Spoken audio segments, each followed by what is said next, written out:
भारत के अंदर के खतरे को किस तरह पकड़ा सरकार ने? कश्मीर में, ऑल्सो महाराष्ट्र में, ऑल्सो हरियाणा में, ऑल्सो बाकी जगहों में आपको इस बताने जा रहा हूं।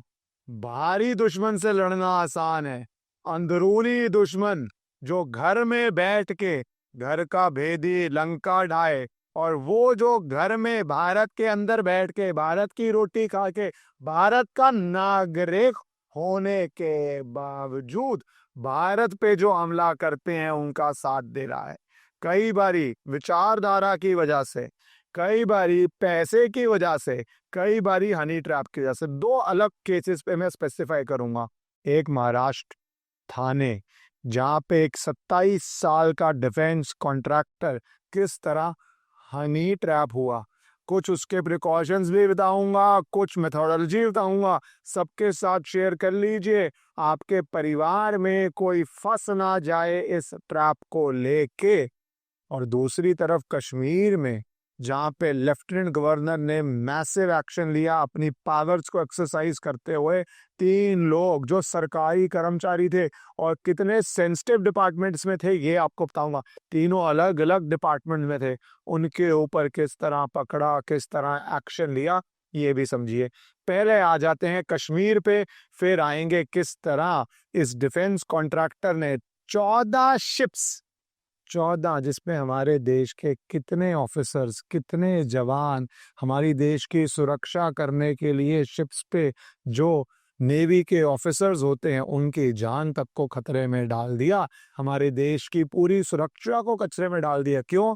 क्योंकि मोहब्बत, इश्क, हनी ट्रैप के लिए देश को बेच दिया, देश में देशवासियों को बेच दिया।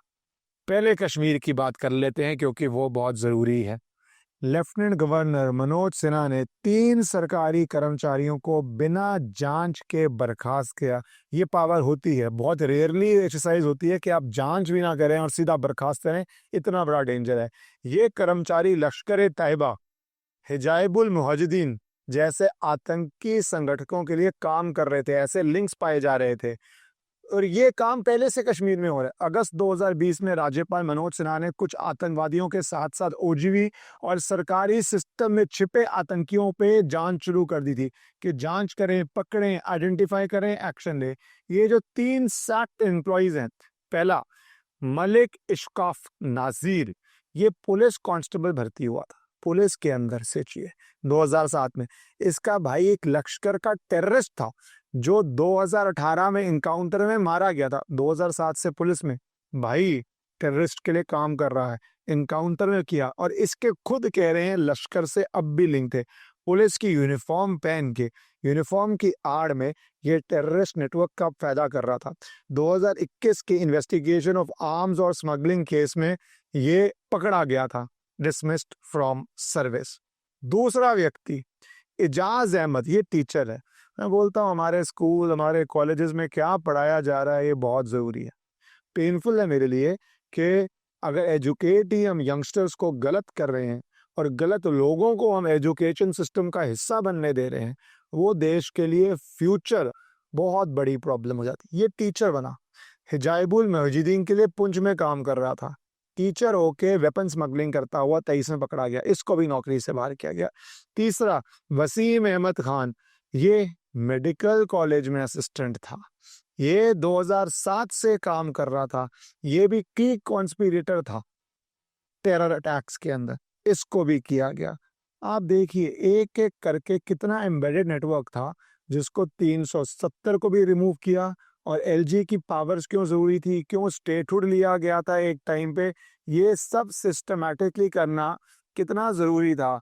एक एक करके ये जो घर चलाते हैं अपना, भारत सरकार के अगेंस्ट नहीं, भारत सरकार के अगेंस्ट नहीं, भारत के अगेंस्ट आतंकवादियों का साथ देके, भारत की नेशनल सिक्योरिटी को थ्रेट देके, चाहे वहां से भी पैसे कमाते हैं या विचारधारा है, फर्क नहीं पड़ता।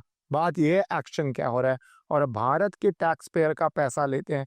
ऐसे कितने और हैं, आइडेंटिफाई करना बहुत जरूरी है, और वो सरकार ही कर सकती है और सरकार ही कर रही है। इसीलिए राज्यपाल का ये एक्शन उठाने लायक है, दिखाने लायक है, बताने लायक है। ये जो वार्निंग है सबके लिए, क्योंकि ये दिल दहला देने वाला केस है। ये केस ऐसा है जहां पे एक 27 साल का डिफेंस कॉन्ट्रैक्टर हनी ट्रैप हो जाता है। ये डिफेंस कॉन्ट्रैक्टर जिसका एक्सेस था शिप्स के ऊपर, उसको महाराष्ट्र की एटीएस ने अरेस्ट किया 28 मई को। ये इंडियन नेवी के साथ जिसके कॉन्ट्रैक्ट थे उस फर्म में काम करता था। इसको फंसाया कैसे गया? और वैसे गलती आदमी की होती है, आदमी फंसता है, बट वार्निंग के लिए आप बाकी लोगों को बता दीजिए। फेसबुक पे एक फेक अकाउंट बनता है पायल शर्मा के नाम से, दूसरा इशप्रीत के नाम से। इसमें यूजली क्या होता है, सुंदर सुंदर फोटोएं होती हैं, बहुत रिवीलिंग फोटोएं होती हैं कि आदमी को लगे कि अरे भैया ये लड़की से तो मुझे एक बारी मिलना है। मिल भी लेती हैं, संबंध भी बना लेती हैं, अपने देश के लिए जासूसी करने के लिए उनको आपके साथ गर्लफ्रेंड एक्सपीरियंस देने में कोई प्रॉब्लम नहीं है। वो इंडियन रिसर्चर बन के पोस्ट किया, उसका ट्रस्ट गेन किया, महीनों महीनों चैटिंग करते रही, फिर बोला व्हाट्सएप पे कम्युनिकेशन लेके आओ। व्हाट्सएप पे कैसे इसने क्लासिफाइड इंफॉर्मेशन एक्सचेंज की ये जानना आपके लिए बहुत जरूरी है। पर उससे पहले कुछ वार्निंग, ये हनी ट्रैपिंग होती कैसी है?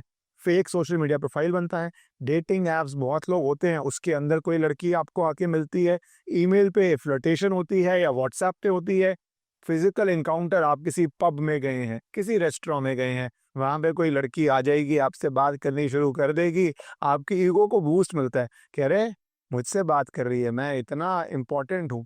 और ये लड़कियों के साथ भी हो जाता है, तो ये सिर्फ मेल के नहीं है, लड़कियों के लिए भी वो ढूंढ के जो लड़की को पसंद आए उस तरह की प्रोफाइल बना के आपकी प्रोफाइल हिस्ट्री देख के बहुत डीप स्टडी होती है, क्योंकि उनको बहुत सीक्रेट चाहिए और उनके पास इंटेलिजेंस भी है, मनी पावर भी है, टेक्निक्स भी हैं। हायरिंग करते हैं बहुत गुड लुकिंग ऑपरेटिव्स की, फीमेल और मेल। बिजनेस मीटिंग के बहाने मिलते हैं, फिर बिजनेस मीटिंग से पर्सनल मीटिंग की तरफ निकल जाते हैं। ब्लैकमेल इसमें एक बड़ा यंत्र है, आपकी चैट कर लेते हैं या आपकी वीडियो रिकॉर्ड कर लेते हैं, या कई बार इमोशनल कर देते हैं आपको कि मेरा रिसर्च पेपर है, मैं इंडियन ही हूँ, मेरा रिसर्च पेपर है, उसमें कुछ जानकारी दे दीजिए। एक जानकारी देते ही आपने बिल्कुल इनोसेंट जानकारी दी हो आपके हिसाब से, पर वो भारत के विरोध में है, तो आप ब्लैकमेल का शिकार बन जाते हैं। उसके बाद तो वो हर चीज आपसे ले लेंगे। और जैसा मैंने कहा, इसमें आपकी जो भी अट्रैक्शन की नीड है वो पूरा करते हैं। इनको कोई फर्क नहीं पड़ता गर्लफ्रेंड या बॉयफ्रेंड एक्सपीरियंस देने के लिए। अभी आदमी कर कैसे रहा था, मार्च 11 2025 को ऑडियो रिकॉर्डिंग देता है शिप की इंस्पेक्शन करते हुए, क्योंकि जब ऐसी सिक्योरिटीज होते हैं आप बाहर निकलते हैं ना, आपकी चेकिंग होती है कि आप कुछ ना ले जा रहे हो गलत, पर अपने फोन में ही अगर आप रिकॉर्डिंग कर रहे हो, ऑडियो रिकॉर्डिंग कर रहा है। एक फोटो ली गई 12 मार्च 2025 को, डायरी पेज को, जिसमें 14 नेवल वेसल्स की पोजीशन।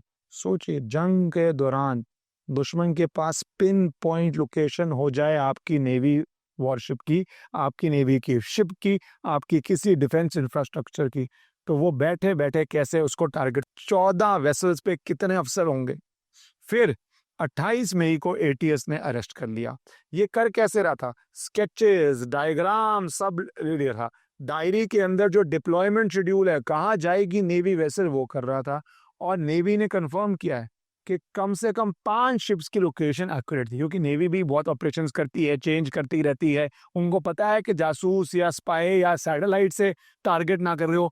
सबसे बड़ा पॉइंट होता है कंसीलमेंट, कि आपके एसेट्स कंसील कैसे रहें। फिर होता है उनकी सिक्योरिटी, अगर किसी की नजर में ही नहीं है, कंसील्ड ही है, तो बेस्ट है। नजर में है, जैसे एयरबेस पता है सबको, तो उसकी सिक्योरिटी होती है।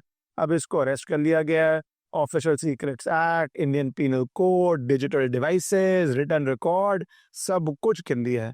थोड़ा ध्यान रखिए, अगर आप गवर्नमेंट सर्विस में है या प्राइवेट में भी है, डिफेंस कॉन्ट्रैक्टर तो प्राइवेट होते हैं, जंग के दौरान बहुत सारी फोर्सेस, और ये जंग से पहले का है, मार्च का है, बहुत सारी फोर्सेस आपको ट्रैप करना चाहती है। मैं कैजुअली बोलता हूँ, अनलेस आप बहुत बड़े सेलिब्रिटी हो, बहुत बड़े फेमस पर्सन हो, कोई रैंडम इस तरह आपको अप्रोच करके इस तरह आपके लिए दिखाए कि मैं इतना दीवानी हो गई हूँ या दीवाना हो गया हूँ, तो एक बारी तो टेस्ट कीजिए, संकोच कीजिए क्यों हो रहा है आपके साथ।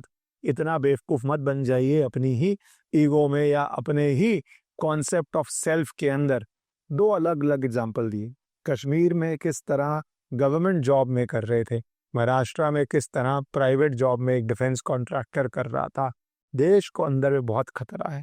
भारत सरकार या स्टेट की एटीएस भी बहुत कोशिशें कर रही है ऐसे सब लोगों को पकड़ा जा सके, और बहुतों को पकड़ा जा चुका है, पर अभी भी बहुत खतरा है और ये खतरा बना रहेगा, क्योंकि टेक्नोलॉजी के ज़माने में किसी को भी स्पाई बना देना, क्योंकि हर के पास फ़ोन है, अगर वो सेंसिटिव जगह में है तो वो इमीडिएटली स्पाई बन सकता है।